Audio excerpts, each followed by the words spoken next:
నమస్కారం, వార్తలకు స్వాగతం. ముందుగా ముఖ్యాంశాలు. టీడీపీ 43వ ఆవిర్భావ దినోత్సవ వేడుకల్లో పాల్గొన్న ముఖ్యమంత్రి చంద్రబాబు నాయుడు.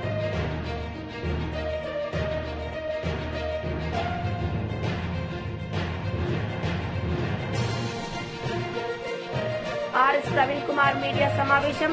సీఎం రేవంత్ రెడ్డిపై ఫైర్. టీడీపీ 43వ ఆవిర్భావ దినోత్సవ వేడుకల్లో పాల్గొన్న ముఖ్యమంత్రి చంద్రబాబు నాయుడు, మంత్రి నారా లోకేష్. ఈ సందర్భంగా వారు పార్టీ కార్యకర్తలను, నాయకులను ఉద్దేశించి మాట్లాడారు. కోసరం పుట్టిన పార్టీ తెలుగుదేశం పార్టీ. అదే ఒక సంచలనం, అదే ఒక శక ఆరంభం, అదే ఈ రాష్ట్రానికి ఒక చారిత్రక అవసరంగా మారే పరిస్థితి వచ్చింది. అలాంటి మహనీయుడు పెట్టిన స్ఫూర్తి మనందరిలో ఉంది. ప్రపంచ చరిత్రలో ఇప్పుడు కూడా ఎవ్వరూ ఈ రికార్డు బ్రేక్ చేయలేరు. పార్టీ పెట్టి 9 నెలల్లో అధికారం వచ్చిన ఏకైక పార్టీ ప్రపంచంలో తెలుగుదేశం పార్టీ. ఇంకొక పక్క ఎన్టీఆర్ లాంటి వ్యక్తి మళ్ళా పుట్టడు. పుట్టాలంటే మళ్ళీ ఎన్టీఆర్ పుడితే తప్ప ఎవరికి ఆ గుర్తింపు రాదని చెప్పి కూడా నేను మీకు తెలియజేస్తున్నా. అంతవరకు రాజకీయాలు చూస్తే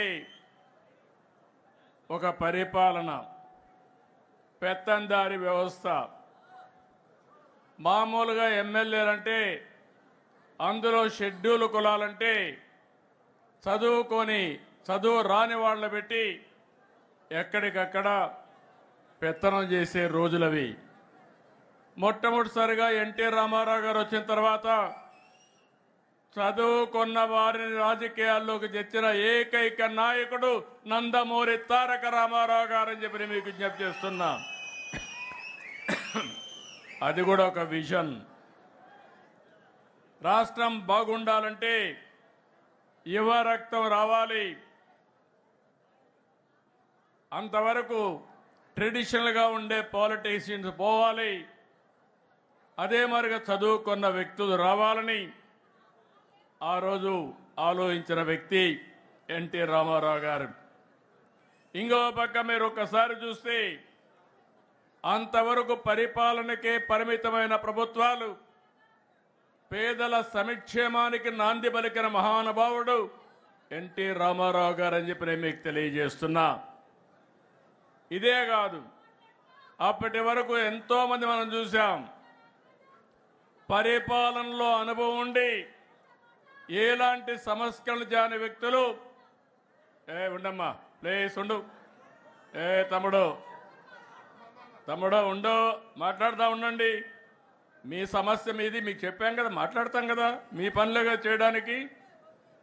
కూర్చోండి. వాళ్ళ ఆ పక్కది ఏంటి, కొంచెం కూర్చో.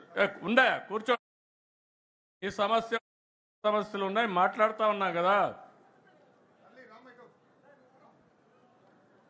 వాళ్ళని అటు తీసుకురండి, కలుస్తాను నేను. ఆ కుర్చీ తీసి ఆ పక్కన నిలబెట్టండి, నేను వచ్చి కలుస్తాను పోయేటప్పుడు.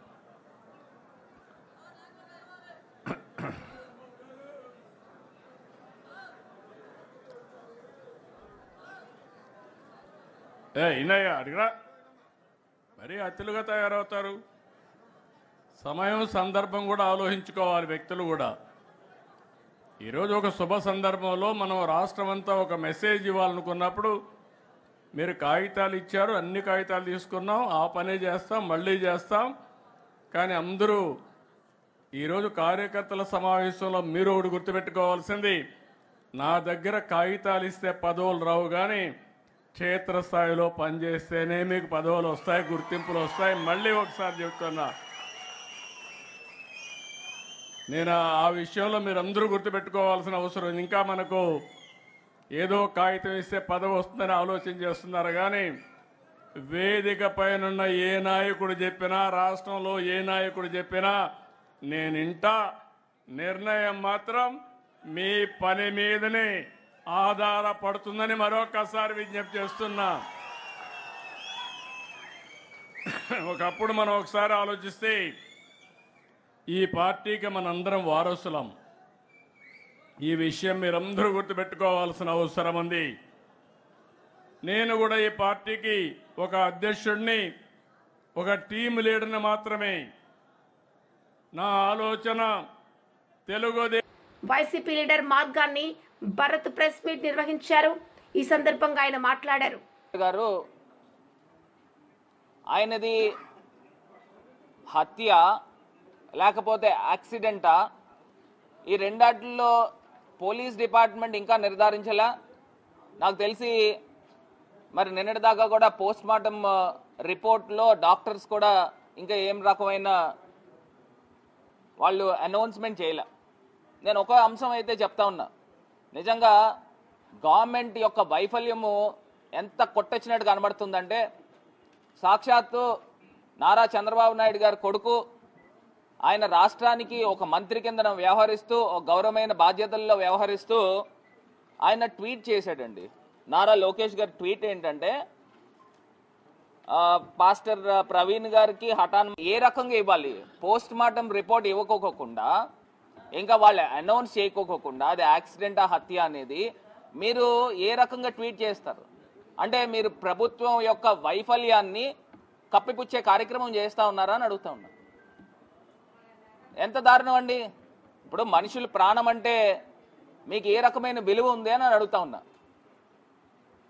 ఇప్పుడు ఆ పాస్టర్ గారు క్రైస్తవులే కావచ్చు, క్రైస్తవులైనా హిందువులైనా ముస్లింలైనా ఎవరైనా మనుషులే కదండి. మరి ఆ మనుషుల యొక్క హత్య జరిగింది అని చెప్పి మొత్తం క్రైస్తవ సంఘాలు అందరూ ప్రజలందరూ కూడా భావిస్తూ ఉంటుంటే దాన్ని ఇమీడియట్గా సత్వరమే దాన్ని దర్యాప్తు చేసి అసలు ఇప్పుడు దాకా రిపోర్ట్ ఇవ్వకోకుండా ఎందుకు ఆగుతూ ఉన్నారన్నారనేది అర్థం కాని ప్రశ్న కింద కనబడతా ఉంది ఈ అంశము. రెండోది, మొన్న ఫార్మసిస్ట్ ఉన్న పాప అంజలి 6th ఆమె ఫైనల్ ఇయర్ చదువుతున్న పాప, ఆమె సూసైడ్ చేసుకున్నది. ఎందుకు చేసుకున్నది, ఏ కారణంతో చేసుకున్నది, మొత్తము ఇక్కడ సూసైడ్ నోట్లో మొత్తం క్లియర్ కట్గా ఆ అమ్మాయి రాసుకుని ఇట్లా జరిగింది, నాలాగా వేరే అమ్మాయికి ఎవరికి కూడా జరగకూడదు అని ఈ పలానా ఈ దీపక్ అనే ఏజిఎం కిందన బొలినేని హాస్పిటల్లో, కిమ్స్ హాస్పిటల్లో అతను ఉద్యోగం చేస్తున్న వ్యక్తి, అతని ట్రాక్ రికార్డు కూడా చాలా బ్యాడ్గా ఉందని కూడా తెలుస్తూ ఉంది. మరి అతను ఇలా ఈ రకంగా నన్ను టార్చర్ పెట్టాడు, ఇంకా ఆ అమ్మాయిని కొట్టిన ఫొటోస్ కూడా ఉన్నాయి, అవి కూడా త్వరలో న్యాయం జరగకపోతే ఇవన్నీ కూడా రిలీజ్ చేస్తాం. ఆ అమ్మాయిని కొట్టిన ఫోటోలు మొత్తం అంతా కూడా వాపులతో ఉన్న ఫొటోస్ ఇవన్నీ కూడా కనబడతా ఉన్నాయి. నేను ఒక్క అంశం చెప్తా ఉన్నా, ఇవాళ తల్లిదండ్రులు ఇద్దరిని కూడా ఇక్కడ కూర్చోబెట్టుకుని నేను ప్రెస్ మీట్ పెడుతున్నానంటే అసలు గవర్నమెంట్ వైఫల్యం కింద కనబడుతుందా లేదా అని అడుగుతాను. అసలు తల్లిదండ్రులు ఒకవేళ న్యాయం జరిగితే నా దగ్గరికి ఎందుకు వస్తారండి? అక్కడ హాస్పిటల్ దగ్గర గడిచిన 3-4 రోజుల నుంచి కూడా ఆర్ఎస్ ప్రవీణ్ కుమార్ మీడియా సమావేశం నిర్వహించారు. సందర్భంగా ఆయన మాట్లాడారు.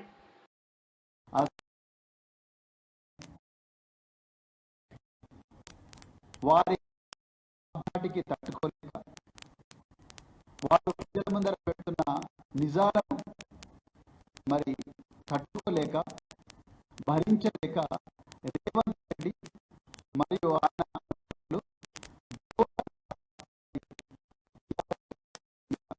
సోషల్ మీడియా మీద విపరీతమైన కేసులు పెట్టింది. ఈ విషయం ప్రజలకు తెలియాల్సిన అవసరం ఉంది. అసెంబ్లీలో భారత రాష్ట్ర సమితి నాయకులు ప్రజల పక్షాన ఉండి పోరాడుతున్న విషయాన్ని, ప్రజలకు జరిగిన అన్యాయాన్ని అసెంబ్లీ సాక్షిగా ఫ్లోర్ మీద గణాంకాలతో సహా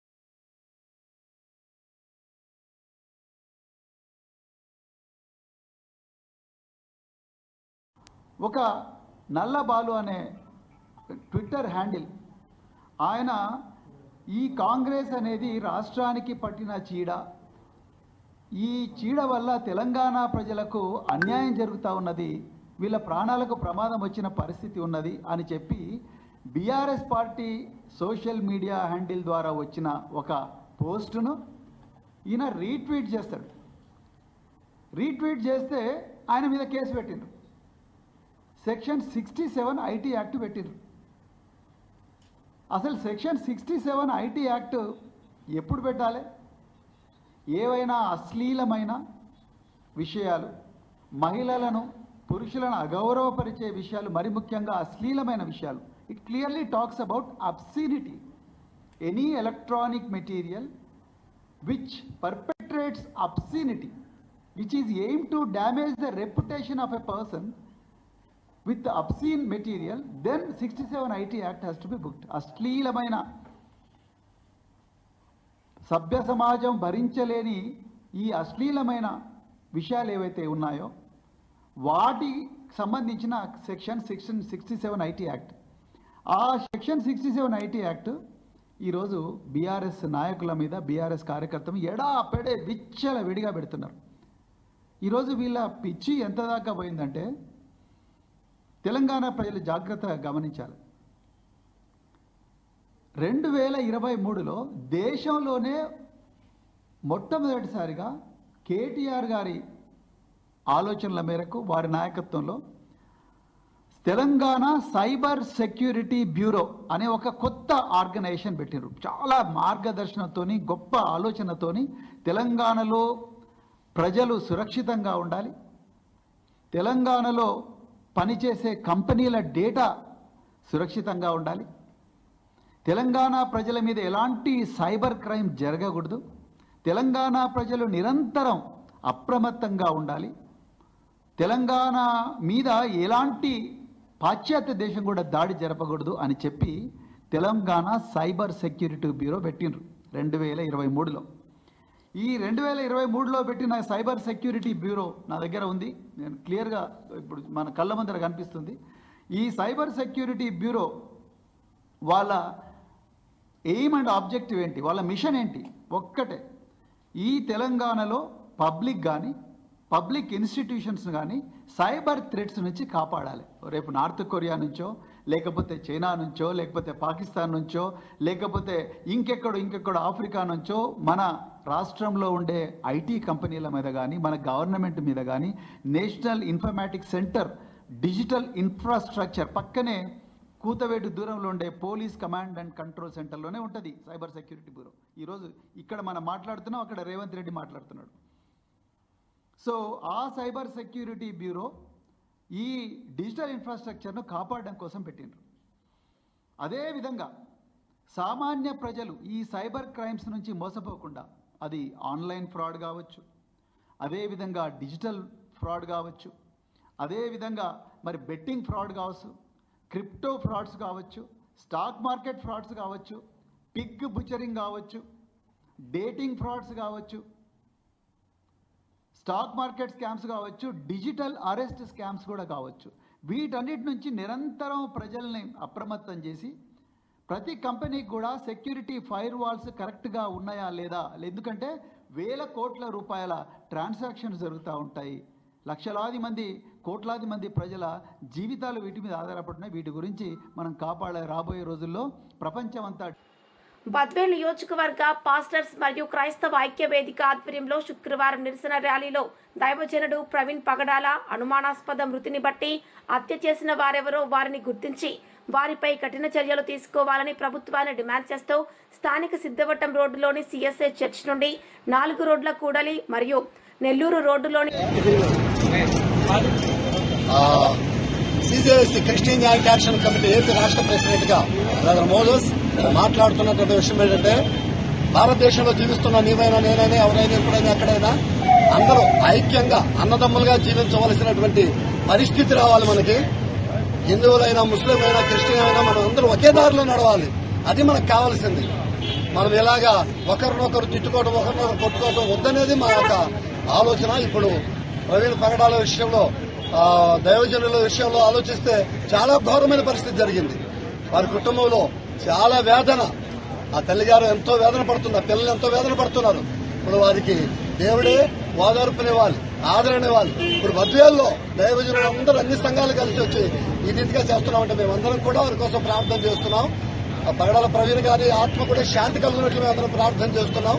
మరి అధికారులు అయినటువంటి వారికి, గవర్నమెంట్ వారికి మేము విన్నపం చేయడం ఏమంటే అది ఉన్నది ఉన్నట్టుగా మీరు బయటికి తేండి. పోస్ట్ మార్టం అది ఏదైనా సరే, అది హత్య లేదా యాక్సిడెంట్ అనేది మాకు తెలిసిన దానికంటే మీకు బాగా తెలుసు కనుక దాన్ని బయటకు తీసుకొచ్చి హత్య చేసుంటే చేసిన వారిని కఠినంగా శిక్షించాలి, చాలా కఠినంగా శిక్షించాలి.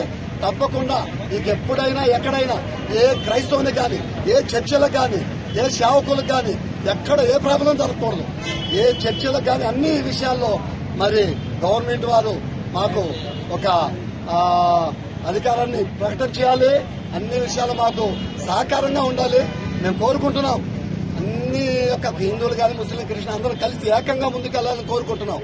దానిని మీరు కూడా ఆలోచించి మంచి మనసుతో ముందుకెళ్లాలని మరి దేవుని సేవకుడు పరిశుద్ధుడు ప్రవీణ్ పగడాల విషయంలో, దైవ సేవకుల విషయంలో చాలా ఘోరమైన పరిస్థితి. మేము చాలా బాధపడుతున్నాం, వేదన పడుతున్నాం. తప్పకుండా దేవుడు ఆ కుటుంబాన్ని ఓదార్చును గాక. కడప జిల్లా బద్వేల్ నియోజకవర్గ Badvel pastor association president Samuel అనేటువంటి నేను మాట్లాడుతూ, ప్రవీణ్ పగడాల్ గారి యొక్క హత్య విషయం రాష్ట్ర వ్యాప్తంగా 2 తెలుగు రాష్ట్రాల సంచలనం సృష్టించడం జరిగింది. ఈ హత్య కుట్రకోణమని మేము భావిస్తూ ఉన్నాం. ఎవరో దీని వెనుక కుట్ర చేసి అతన్ని హత్య చేసి ఆ తర్వాత అది యాక్సిడెంట్ గా చిత్రీకరించడం జరిగింది. మా క్రైస్తవ పెద్దలు చాలా మంది అక్కడికి వెళ్లి చూసిన తర్వాత అది హత్యనని వాళ్ళు కరెక్ట్ గా గుర్తించడం జరిగింది. కాబట్టి పోస్ట్ మార్టం రిపోర్టులో సరైనటువంటి విషయాలను బయటకు తీసుకుని రావాలని, వాస్తవాలను బయటకు తీసుకుని రావాలని, తద్వారా దీని వెనుక ఉండి వారిని హత్య చేసినటువంటి వారిని కఠినంగా శిక్షించి తగిన చర్యలు తీసుకోవాలని కోరుతూ ఉన్నాం. క్రైస్తవులుగా మాకు స్వేచ్ఛను ప్రభుత్వం ఇవ్వాల్సిందిగా కోరుతున్నాం. ప్రస్తుత ప్రభుత్వ పరిస్థితుల్లో క్రైస్తవులు స్వేచ్ఛగా ఉండేటువంటి అవకాశం లేకుండా పోయిందని అందరికీ తెలుసు. మత స్వేచ్ఛ హక్కు ఎవరైనా కలిగి ఉండవచ్చు, స్వేచ్ఛగా దానిని అంగీకరించవచ్చు.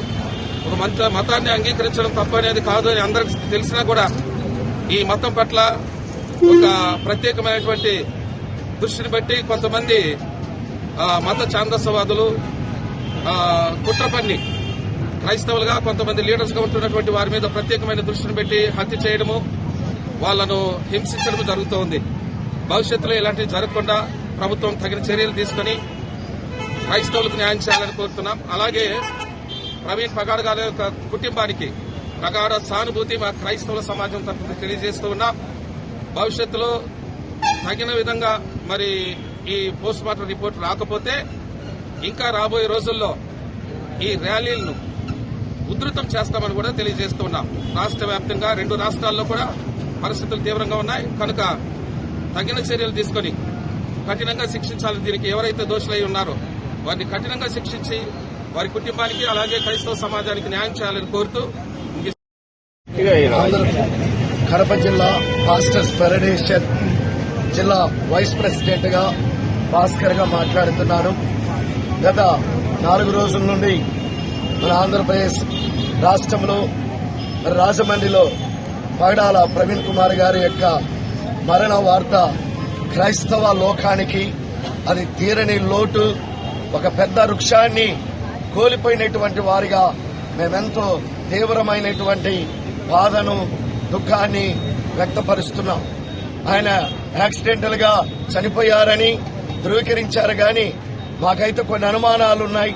మరి అనేకులు కూడా ఆ అనుమానాలను ప్రభుత్వమే దాన్ని వెలికి చేసి మరి అలాగే సీసీ కెమెరా ఫుటేజ్ల ఆధారంగా అన్ని వాటిని పరిగణలోకి తీసుకొని ఆయన యాక్సిడెంటల్ గా చనిపోతే మాకు ఎలాంటి ఇబ్బంది లేదు, మేము దాన్ని స్వాగతిస్తాం.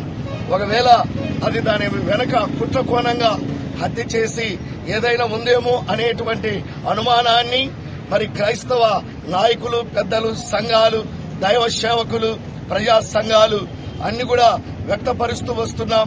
ఈ విషయం ప్రభుత్వానికి తెలుసు. మేము ప్రభుత్వం పట్ల నమ్మకంగా ఉంటున్నాం. మరి ప్రభుత్వం పట్ల మాకెంతో విశ్వాసం ఉంది, న్యాయం చేస్తారని. మరి ప్రభుత్వాలు మన భారతదేశ రాజ్యాంగం ప్రకారంగా మతాలకు స్వేచ్ఛ ఉంది కనుక ఆ స్వేచ్ఛను అందరూ కూడా మరి కాపాడవలసిన బాధ్యత నేటి ప్రభుత్వాలపైన ఉంది. మేము ప్రభుత్వాన్ని ఒకటే కోరుకుంటున్నాం, క్రైస్తవులు ఒకటే డిమాండ్ చేస్తున్నాం. పగడాల ప్రవీణ్ కుమార్ గారి యొక్క మరణము వెనక ఏదుందో ఆ నిజాన్ని లోకానికి తెలియచేసి న్యాయమును త్వరగా చేయాలని, మరి రిపోర్టు గవర్నమెంట్ ఇన్ని రోజులు అంటే పోస్ట్ మార్టం రిపోర్టు వెంటనే 24 గంటలు లేకపోతే 2 రోజులు, మరి 29వ తేదీ వరకు దాన్ని నానబెట్టడం వెనక చాలా అనుమానాలకు తావిచ్చినట్లుగా మాకు అనిపిస్తుంది. కాబట్టి మరి ప్రభుత్వం వెంటనే చర్యలు తీసుకొని మరి క్రైస్తవులకు న్యాయం జరగాలి. అలాగే క్రైస్తవులకు జరుగుతున్న అనేటి దాడులు చాలా తీవ్రమైనటువంటి రీతిలో ఉంది. మరి ఏ ప్రభుత్వాలు కూడా క్రైస్తవులకు న్యాయబద్దమైనటువంటి చట్టానికి కానీ న్యాయబద్దమైనటువంటి కార్యాలు కానీ ఎవరు కూడా నేటికి చేయలేదు. దయచేసి మరి ఈ రోజు మేము మీడియా పరంగా అందరికీ తెలియజేసేది ఏంటంటే భారతదేశంలో స్వేచ్ఛ ఉంది కనుక అన్ని మతాలకు స్వేచ్ఛను అందించవలసిన బాధ్యత ప్రభుత్వాల మీద ఉంది కనుక వాటినన్నింటినీ సక్రమంగా చేసి మరి ప్రజలలో మరి కుల మత భేదము లేకుండా క్రైస్తవులైనా ముస్లింస్ అయినా హిందువులైనా అందరూ సమానత్వము మన భారతదేశం యొక్క గొప్పతనాన్ని లోకాన్ని చాటించి ప్రేమ సమాధానమును ఐక్యతను మరి వర్ధిల్లగలిగినట్లుగా అందరం కలిసి ఉండేటువంటి భారతదేశంలో మతన్వాదులు మరి అనేకమైన కార్యాలు చేస్తున్నటువంటి విషయాలను గుర్తించుకొని తగిన న్యాయం చేయాలని, మరి అలాగే ఇదిగో ఆ ప్రవీణ్ గారి యొక్క కుటుంబానికి ఆదరణ, వారి కుటుంబానికి దేవుని ఆశీర్వాదాలు ఉండాలని ప్రభునామములో మనవి చేస్తూ ముగిస్తున్నాను. బీజేపీ లీడర్ కోసం వెంకటేశ్వర్లు మీడియా సమావేశం నిర్వహించారు. సందర్భంగా ఆయన మాట్లాడారు. కాంగ్రెస్ పార్టీ అని చెప్పేసి స్పష్టంగా చెప్పదలుచుకున్నాం. అసలు ఆర్ఎస్ఎస్ గురించి మాట్లాడేటువంటి రైటు ఈ ఎంఐఎంకు కాంగ్రెస్ పార్టీకి లేదు. ఆర్ఎస్ఎస్ అంటే ఒక నేషనల్ బిల్డింగ్, జాతిని అంటే నేషన్ బిల్డింగ్ చేసేటువంటి ఒక సామాజిక సంస్థ. ఇట్లనే కాంగ్రెస్ పార్టీ స్వతంత్రం వచ్చినప్పుడు గాంధీజీ హత్య జరిగిన తర్వాత రాష్ట్రీయ స్వయంసేవక సంఘం నిషేధించిండ్రు. అనేక కమిషన్లు వేస్తే ఆ కమిషన్లన్నీ తేల్చి చెప్పినాయి గాంధీజీ హత్యతోటి ఆర్ఎస్ఎస్కు సంబంధం లేదు అనేటువంటిది స్పష్టం చేసినాయి. తర్వాత బ్యాన్ ఎత్తేసాడు. అదే కాంగ్రెస్ పార్టీ నెహ్రూనే బ్యాన్ ఎత్తేసాడు. అంతెందుకు, చైనాతోటి యుద్ధం అయినప్పుడు 1962లో ఆర్ఎస్ఎస్ చేసినటువంటి సేవలను గుర్తించి నెహ్రూనే ప్రతిష్టాత్మకంగా చేసేటువంటి పరేడ్కు ఆర్ఎస్ఎస్ని ఆహ్వానించి సత్కరించినటువంటి విషయాన్ని ఈ రాహుల్ గాంధీ ఓవైసీ మర్చిపోతున్నటువంటి విషయం ఒకసారి గుర్తు చేద్దామనుకుంటున్నాం. తెలంగాణ, ఆంధ్ర ఉమ్మడి తెలుగు రాష్ట్రాల్లో దివిసీమ ఉప్పెన 1977లో హైదరాబాద్ నగరంలో ప్రజావసరాలకు అనుగుణంగా అనుసంధాన లింక్ రోడ్ల నిర్మాణం చేపట్టాలని ముఖ్యమంత్రి రేవంత్ రెడ్డి అధికారులకు సూచించారు. ఈ సందర్భంగా ఆయన మాట్లాడారు. ప్రవాసీ మిత్ర సంస్థ రేవంత్ సర్కార్ గల్ఫ్ భరోసా పేరుతో రూపొందించిన డాక్యుమెంటరీని ముఖ్యమంత్రి రేవంత్ రెడ్డి ఆవిష్కరించారు. గల్ఫ్ కార్మికులకు సామాజిక భద్రత కల్పిస్తూ ప్రభుత్వ వివిధ సంక్షేమ కార్యక్రమాలు చేపట్టిన నేపథ్యంలో ఈ డాక్యుమెంటరీని రూపొందించారు. వార్తలు ముగించే ముందు ముఖ్యాంశాలు మరోసారి. టీడీపీ 43వ ఆవిర్భావ దినోత్సవ వేడుకల్లో పాల్గొన్న ముఖ్యమంత్రి చంద్రబాబు నాయుడు.